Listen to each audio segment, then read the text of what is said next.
Merci beaucoup. Nickel, bon là. C'est n'importe.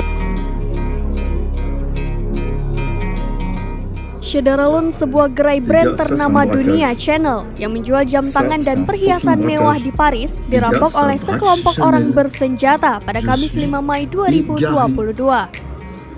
Perampokan toko perhiasan di Paris memang kerap terjadi dalam beberapa bulan terakhir. Pada September lalu, kepolisian Paris berhasil menangkap 3 orang perampok bersenjata yang tengah berupaya kabur setelah menggondol perhiasan dari gerai Bulgari senilai 10 juta euro. Pihak Chanel mengatakan tidak ada yang terluka dan juga tidak memberitahu berapa kerugian dalam kejadian ini. Kejadian itu terjadi sekitar pukul 14.30 waktu setempat. Seorang saksi mengatakan perampokan tersebut terjadi secara cepat dan polisi yang datang saat itu hanya menggunakan sepeda.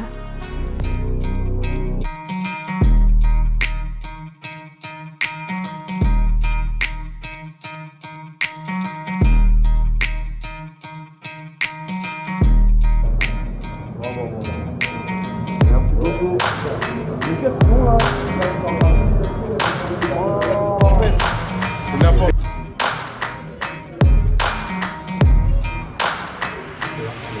Les gars, ça c'est un braquage. Ça c'est un fucking braquage. Les gars, ça braque Chanel.